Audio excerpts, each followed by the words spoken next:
తన కొరకు తానేమీ చేసుకోలేకపోయానని జీవులు బెంగ పెట్టుకుంటారని పరమేశ్వరుడు ఒక సంవత్సరం మొత్తం మీద దేశకాలముల యందు సృజించిన పరమోత్కృష్టమైన తిథి అక్షయ తృతీయ.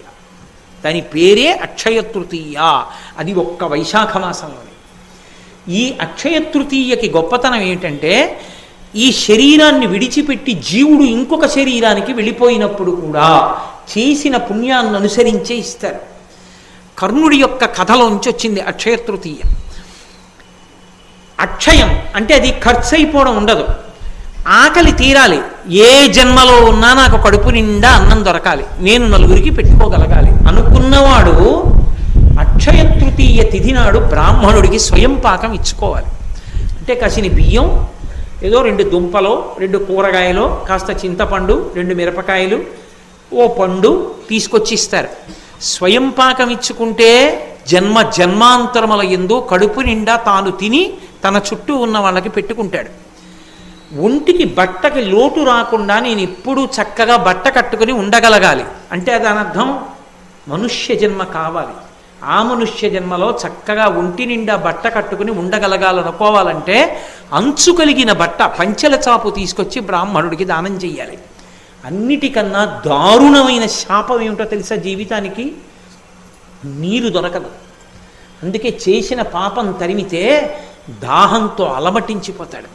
అలమటించిపోతే 10వ రోజున ధర్మోదకాలు విడిచిపెట్టిస్తారు. ఆ నీళ్లు తాగమంటారు, అప్పుడు తాగుతాడు. అది కూడా మీరు ధర్మశాస్త్రం చదివితే కొన్ని చోట్ల చెప్పిన మాటలకు భయపడతారు. కొడుకు అధార్మికుడైపోతే, కొడుకు గాయత్రీ మంత్రం చేసే అధికారాన్ని కోల్పోతే, సరే ఇంకా నేను కొన్ని కారణాలు చెప్పడం ఎందుకు సభాముఖంగా, అప్పుడు ఆ కొడుకు చేత్తో విడిచిపెట్టినా తాగనివ్వరు. ఆ కొడుకు స్నానం చేసినప్పుడు మర్మావయవముల వద్ద ఉన్న వెంట్రుకల మించి పడిన నీళ్ళని తాగమంటారు. నువ్వు అలా పెంచావు కొడుకుని, అందుకని అలాగే తాగని చెప్తారు. బాహుమూలములలోంచి పడిన నీటి బిందువుల్ని తాగమంటారు. అందుకని కనీసం ధర్మంలో ఉన్నవాడు ఎవడైనా వచ్చి కాసి నీళ్ళు ఇస్తే తాగనిస్తారని, అయ్యా అందరూ రండి అని కొడుకు పిలుస్తాడు. ప్రేమ ఉన్న వాళ్ళందరూ వెళ్ళి ధర్మోదకాన్ని విడిచిపెడతారు. ఆ నీళ్లు తాగుతాడు. ఆ దరిద్రం లేకుండా శరీరం విడిచిపెట్టిన తరువాత ఉత్తర జన్మలలో కూడా కావలసిన నీళ్లు దొరికి హాయిగా దాహంతో కొట్టుకోవలసిన అవసరం లేకుండా ఉండేటట్టు చెయ్యగలిగిన తిథి ఒక్క అక్షయ తృతీయ మాత్రమే.